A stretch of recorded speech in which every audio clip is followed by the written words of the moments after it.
Hello students, कैसे हो आप सब? आई होप सब बढ़िया, सब अच्छे चल रहे हो एंड प्रिपरेशन भी बहुत अच्छे से चल रहा है। तो लास्ट फ्यू डेज बचे एग्जाम के पहले। इस वीडियो में मैं आपके साथ डिस्कस करूंगा कि एग्जाम के पहले जो आपका जो 4-5 डेज का प्लानर भी मैंने डाला था, तो वो रिवाइज कैसे करना है, क्या करना है, कितना रिवाइज करना है, एग्जाम के एक दिन, एग्जाम के डे पे क्या करना है, फिर एग्जाम के टाइम पे क्या करना है, 15 मिनट्स रीडिंग टाइम में क्या करना है, पेपर के बीच में क्या करना है, कैसे करना है, क्या करना है, डिस्कस करते हैं। ठीक है, first thing, pre exam preparation की बात कर लेते हैं। प्री एग्जाम प्रिपरेशन मतलब जो अपना 4-5 डेज का जो रिविजन टाइम मैंने रखा है, उस टाइम पे जब आपको रिविजन करना है तो कैसे करना है, क्या करना है, how to solve, how much to solve, ये दो क्वेश्चन मेजरली आंसर करना। देखो, सिंपल है, आपके पास इनफ टाइम है कि आपने जो भी मटेरियल से पढ़ा है, जैसे अगर आपने आईसीआई मॉड्यूल से पढ़ा है तो मॉड्यूल से, या आपने आपकी क्लासेस के मटेरियल से पढ़ा है तो क्लासेस के मटेरियल से, ठीक है, जो भी मटेरियल से पढ़ा है, इनफ टाइम है कि उस मटेरियल के सारे सम्स आप सॉल्व कर पाओ। ठीक है, तो ट्राई करो एग्जाम के पहले सारे सम सॉल्व करने के लिए, बट द थिंग इज इतना टाइम नहीं होता है कि सारे सम्स हम इन डिटेल सॉल्व कर पाए। 4-5 दिन में हम 5-6 महीने का काम नहीं कर सकते। तो क्या कर सकते हो, जो इजी इजी सम्स है उसके लिए स्क्रिबलिंग, लेट से डेप्रिसिएशन का कोई सम है, जैसे डेप्रिसिएशन का अकाउंट बना लो, मतलब एकदम इतना छोटा भी मत बनाओ, ऐसा कर लो, कैसे रफ में डेप्रिसिएशन अकाउंट बना लिया, यहाँ पे लेट से डेट लिख दिया 1 Jan 2021, परचेज किया तो टू बैंक, ऐसा रफ में लिख दिया 10,000। जल्दी जल्दी, फुल फॉर्मेट मत बना। अगर बहुत ही ज्यादा इजी है तो इतना भी मत बनाओ, डेट्स भी मत लिखो, सिर्फ ऐसा छोटे रफ में बना दो, 10,000 इधर, लेट्स से 1,000 डेप्रिसिएशन, फिर 9,000 बैलेंस, ऐसे करके रिवीजन कर सकते हो। इसको स्क्रिबलिंग रिवीजन बोलते हैं। This is a good strategy जब टाइम कम है और ज्यादा चीजें प्रैक्टिस करनी है। बेसिक सम्स को ही ऐसे करना, बट माइंडेड याद रखना, बेसिक सम्स को ही ऐसे करना। एग्जाम के पहले कुछ सम्स हर चैप्टर में से फुल लेंथ सॉल्विंग होनी चाहिए। इंपॉर्टेंट सम्स को प्रॉपरली सॉल्व करना, प्रेजेंटेशन अच्छे से चेक करना, देखना कि कैसे प्रेजेंट करते हैं एग्जाम में पेपर को, ठीक है, और वैसे वैसे ही प्रेजेंट करना कुछ सम्स, ठीक है। तो हाउ टू सॉल्व डिस्कस हो गया, हाउ मच टू सॉल्व भी डिस्कस हो गया कि ट्राई करो, सारे करो। एंड मैंने जो इंपॉर्टेंट शेयर करा है उसमें इंपॉर्टेंट इसके लिए रखा है, उसको मैंने बस अलग अलग कैटेगरीज ऑफ क्वेश्चन कवर करे। I tried to cover almost all category of question, मतलब इसके बाहर का कोई नया क्वेश्चन अगर बनेगा तो अब मे बी एआई के थ्रू या कुछ बनेगा, बट इसके अलावा कोई नया क्वेश्चन नहीं है फिलहाल तो मटेरियल में, कोई भी, ना एग्जाम में, ना आरटीपी में, ना एमटीपी में, ठीक है। तो वो उसमें अलग अलग कैटेगरीज कवर हुई है, तो ट्राई करो उसको सॉल्व करके अच्छे से अंडरस्टैंडिंग लेने का हर एक चीज का, तो आपका कवरेज कंप्लीट हो जाएगा उससे, ठीक है। अब exam day things to keep in mind, एक चीज याद रखना, सारा अपना पाउच वगैरह बना लेना, 2-3 पेन रखना। पेन भी कैसे रखना, न्यू पेन लो, तो न्यू पेन से ना थोड़ा स्क्रिबलिंग करके जाने का, 1-2 पेज लिख के जाने का, इससे क्या होता है, थोड़ा स्मूथ हो जाता है, तो आपका स्पीड इंक्रीज हो जाता है, वो रखना।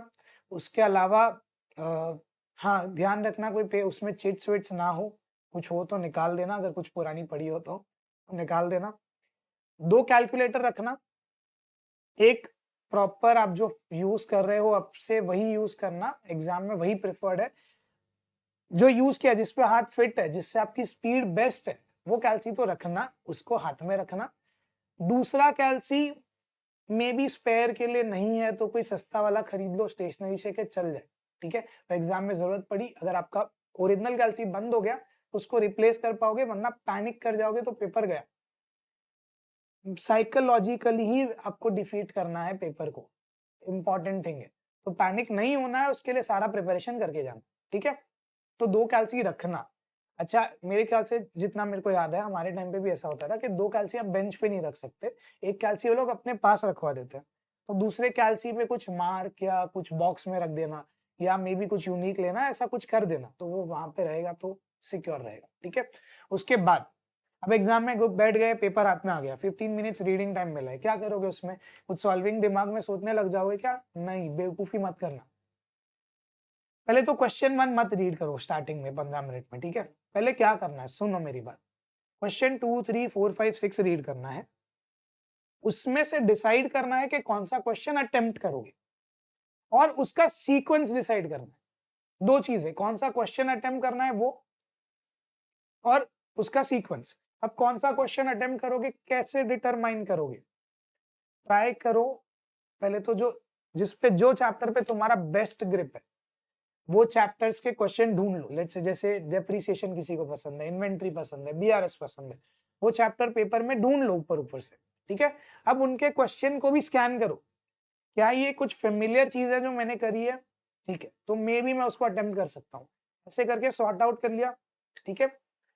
ऐसे करके अपने दिमाग में डाल दो। अच्छा क्या है, और अगर लेट्स से सब इक्वल ही है तो कैसे डिसाइड करोगे, क्या स्टार्ट करोगे? दिमाग में ध्यान रखना बैलेंस शीट वाले क्वेश्चंस थोड़े कम प्रेफर्ड है, वैसे तो सब में ही बैलेंस शीट है, admission, retirement, dissolution, NPO, sorry not dissolution, NPO वगैरह सब में, बट डिसोल्यूशन में भी कैश एंड बैंक जो है बैलेंस होता है। तो जो बैलेंसिंग वाले सम्स है मैं कह रहा हूँ, ट्राई करना उनको पीछे रखने का, पहले जर्नल वाले क्वेश्चंस कर लेना, ठीक है। हाँ ध्यान रखना, तो अपने डिसीजन में इस चीज को थोड़ा बायसनेस रखना कि अगर हाँ कोई चैप्टर का जर्नल है, let's say bills of exchange है, सामने डेप्रिसिएशन है, दोनों मेरे लिए इक्वल ही है, तो मैं बिल्स ऑफ एक्सचेंज कर लेता हूँ, मे बी सॉरी डेप्रिसिएशन तो अगेन नॉट एन टैली वाला चीज, या लेट्स से एडमिशन है, बिल्स है, दो दिख रहे ऑप्शन, मैं क्या सोचूंगा यार, एडमिशन में मेरे को पूरा बैलेंस शीट पूछा है लेकिन बिल्स में मेरे को सिर्फ जर्नल लिखना है, तो वहां पे कुछ बैलेंसिंग होगा नहीं, मेरा पैनिक मोड ऑन नहीं होगा, तो बेस्ट है वो कर लो, ठीक है। ऐसे करके अपना डिसीजन फैक्टर कर लो। 15 मिनट्स रीडिंग टाइम। सेकंड, अगर लेट से आपका डिसीजन हो गया कि क्या करना है, कैसे सॉल्व, किस ऑर्डर में सॉल्व करना है, ये डिसीजन हो गया, फिर भी टाइम बचा है, तो क्वेश्चन 1 के ट्रू और फॉल्स के आंसर दिमाग में फ्रेम कर लो। पहले मत देखो क्वेश्चन 1, क्योंकि देखो ऑनेस्टली बोलूं वो तो अटेम्प्ट करना ही है, कंपलसरी है, तो क्या फायदा उसको स्टार्टिंग में सॉल्व करने का, इससे अच्छा स्ट्रैटेजी बनाओ 15 मिनट में, ठीक है। बट अगर वो हो जाए फिर भी टाइम बचा है, तो ही फिर ट्रू और फॉल्स वगैरह अपने दिमाग में सॉल्व करना। अब पेपर स्ट्रैटेजी क्या होनी चाहिए? In first thing sequence of solving क्या होना चाहिए? अगर मैं तो बोलूंगा ऑनेस्टली ट्राई करो पहले ट्रू और फॉल्स वगैरह सॉल्व करने को, ट्रू और फॉल्स सॉल्व कर लो। हाँ क्वेश्चन 1 बेसिकली ट्रू और फॉल्स सॉल्व कर लो, अच्छे से टाइम लेके थोड़ा पेशेंटली सॉल्व करो। ट्रू या फॉल्स रॉन्ग मत लिखना, सोचना, 2 बार सोचना ट्रू या फॉल्स लिखने के पहले। क्यों? क्योंकि ट्रू या फॉल्स ही रॉन्ग लिख दिया तो रीजन का कोई मार्क नहीं है, बट ट्रू या फॉल्स राइट लिखा और रीजन थोड़ा बहुत कनेक्टेड भी लिख दिया तो 2 में से 1.5 तो मिल ही जाएगा, और ट्रू या फॉल्स का ही 1 मार्क है, तो वो मत रॉन्ग करना, ठीक है। अच्छे से पेशेंटली ट्रू और फॉल्स को सॉल्व करना, उसके बाद ठीक है, ये ट्रू और फॉल्स सॉल्व कर लिया, उसके बाद अगेन मैं बोल रहा हूँ सीक्वेंस में अपने दिमाग में रखना कि हम बैलेंस शीट वाले सम या जो चीजें बैलेंस हो रही है, जैसे डिसोल्यूशन में कैश एंड बैंक वगैरह बैलेंस होता है, उसको हम थोड़ा लास्ट में रखेंगे, जितना हो सके पीछे कर दो। क्यों? क्योंकि अगर कुछ टैली नहीं हुआ तो अपना पैनिक मोड ऑन नहीं करना चाहिए, बस यही एक प्रॉब्लम है, आप लोग पैनिक कर जाते हो तो बड़ी प्रॉब्लम है। अगर नहीं करते हो पैनिक, सर हमारा टैली नहीं होगा, हम पैनिक नहीं करेंगे, तो वेरी गुड, करो, फिर एडमिशन रिटायरमेंट इजी आता है। अच्छा सर अगर लेकिन हमने स्टार्ट किया लेट से और टैली नहीं हुआ तो क्या करेंगे? टैली नहीं हुआ तो टेंशन मत लो। क्यों? मेजर टाइम जब आपका सम टैली नहीं होता है, दैट्स बिकॉज जस्ट के 1 या 2 एडजस्टमेंट में मिस्टेक हो गया, जिसका 1 या 2 मार्क डिडक्ट हो जाएगा, सारा मार्क डिडक्ट नहीं होगा।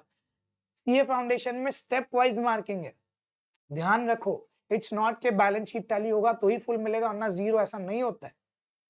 तो जब भी टैली नहीं करे दिमाग में कॉन्फिडेंस रखो, चल कोई बात नहीं, एक मिस्टेक हुआ रहेगा, 1-2 मार्क डिडक्ट हो जाएगा और 1-2 मार्क्स से अपने को नहीं फर्क पड़ता है। ऑनेस्टली मैं बोल रहा हूँ, दिमाग में ये मत लेके जाओ कि मेरे को फुल लाना है, फुल नहीं आ सकता सीए फाउंडेशन अकाउंट्स में, मिथ है। फुल आ सकता है बट अगर ये लेके जाओगे दिमाग में कि मेरे को फुल लाना है तो फिर तो नहीं आएगा। बेस्ट दो अपना, जस्ट अपने दिमाग में रखो कि मेरे को अपना बेस्ट देना है।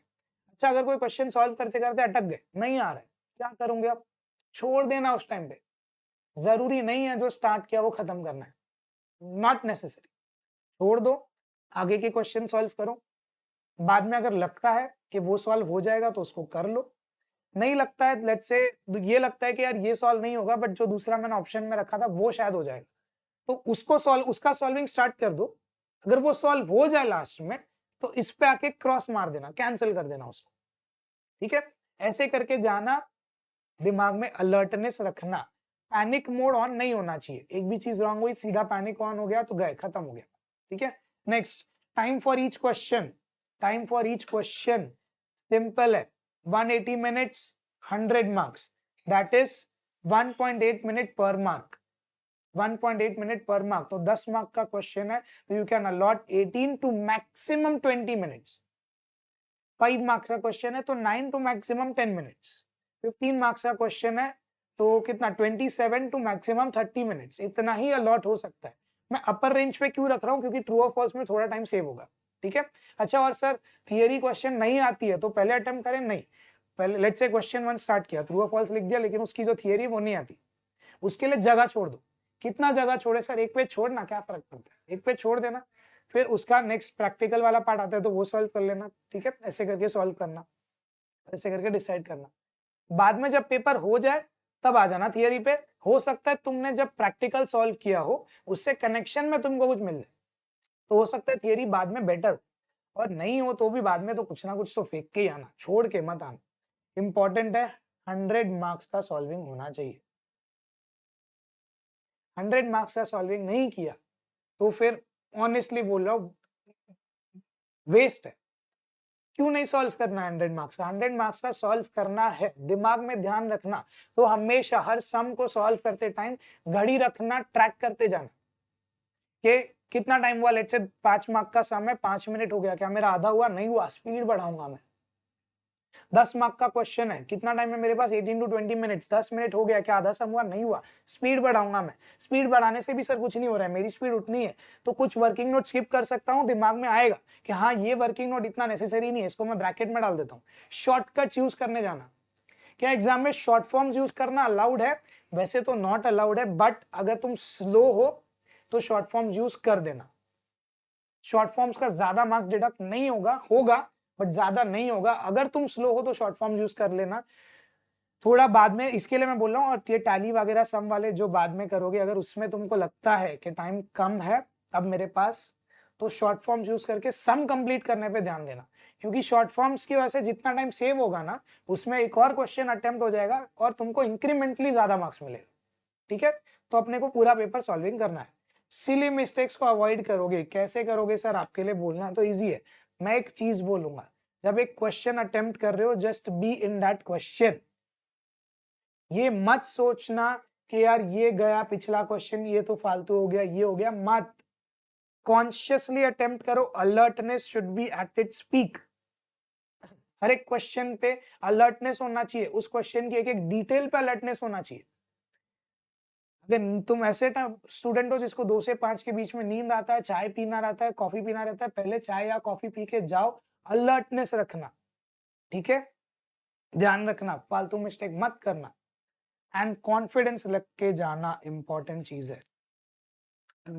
बैटल तुम्हारी तब जीतोगे जब तुम कॉन्फिडेंस रख के जाओगे। अगर तुमने कॉन्फिडेंस नहीं रखा तो तुमको जो आता रहेगा तुम उसमें भी फंबल मारोगे, उसमें भी सिली मिस्टेक्स करोगे और जाओगे, डूब जाओगे, कुछ मतलब नहीं है। तो जितना प्रिपरेशन होता है उस पर कॉन्फिडेंस रख के जाओ कि अगर मैंने 70 टू 80 मार्क्स का प्रिपेयर किया है तो मैं 70 टू 80 मार्क्स का अटेम्प्ट करके आराम से 60-50 ला सकता हूं। ये कॉन्फिडेंस होना चाहिए। अगर मैंने 100 मार्क्स का प्रिपेयर किया तो बेस्ट है, confidence should be at peak. ठीक है, पेपर स्ट्रेटेजी एक और चीज, पेपर स्ट्रेटेजी में एक और बोलूंगा, remember my words, paper is like a war, strategy should change at every turn, at every twist। तो अगर सॉल्व करते करते लगा कि ये मैंने क्वेश्चन सिलेक्ट किया था अटेम्प्ट करने के लिए, बट मैं इसको नहीं कर पाऊंगा, छोड़ दे, आगे चल, स्ट्रैटेजी चेंज कर। सॉल्व करते करते लग रहा है टाइम ज्यादा जा रहा है, स्ट्रैटेजी चेंज कर, कुछ ना कुछ कर। अच्छा एक और चीज, क्या प्रेजेंटेशन का मार्क्स है? यहाँ पे मैं 8 पॉइंट नहीं लिख रहा, ठीक है, ध्यान रखो, क्या प्रेजेंटेशन का मार्क्स है? No marks for presentation. तो प्रेजेंटेशन नहीं होना चाहिए। क्या करना है अपने को? सिंपल, लेट्स से आप बैलेंस शीट बना रहे हो तो बैलेंस शीट बनाओ, ऐसे ऐसे ऐसे डबल कॉलम बना दो, बस वर्टिकल लाइंस बना दो, काफी है। ज्यादा से ज्यादा एक ये बनाना है तो बनाओ, ये नहीं भी बनाओगे तो भी चलेगा। लायबिलिटीज, एक्चुअली ये वाला नहीं,